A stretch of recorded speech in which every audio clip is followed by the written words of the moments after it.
You came up with the first wife. I think it was called Home Sweet Home. It was Home Sweet Home. But Yeah, and I was like, nah. not gonna be that. Claire is the first wife, but there is another wife. she thought it was like first wife, like, oh, I'm the first lady. First lady. But Little did she know, when you have there's a a second first wife. wife, there has to be, by definition, a second wife. So that's why the title is fitting. I mean, this episode has been a long time coming in a lot of ways, because way back in the first season, when we first got introduced to Leary, I remember being very focused on the fact that eventually she's going to marry Jamie. Oh, yeah. And I kept insisting to give her more stuff, to make her more sympathetic, someone that you could legitimately believe in some circumstance Jamie would actually marry this way. Which in this episode, one of the things I thought was really important, and the sequence I really like, is the flashback to Hogmanay, big celebration with the music and the dancing.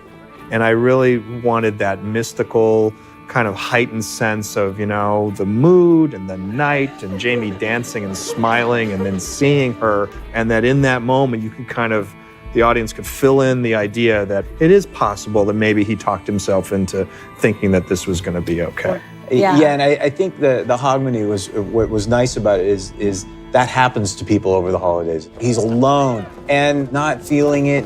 It takes these two little girls to come up, and they're so heartwarming. And how do you resist that?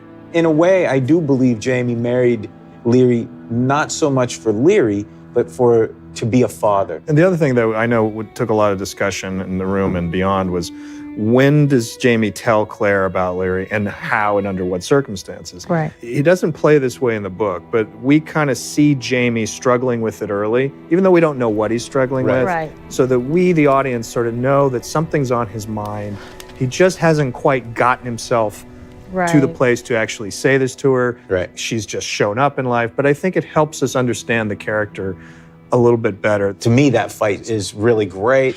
It feels like it's just full of emotion, full of betrayal on both sides. And she was with another And you man. were with Frank. She went back to a husband and lived 20 years. In the end, when Jamie and Claire stand to watch young Ian, reality sets in. Yeah. The scene itself is kind of some book, some not book. I think in the book, maybe Claire is a little more sure. She doesn't doubt as much the relationship. And I think they wouldn't be human if they didn't have a doubt here or there. You know, part of her's got to be saying, God, was this a mistake? Will you risk the man I am for the sake of the one you once knew?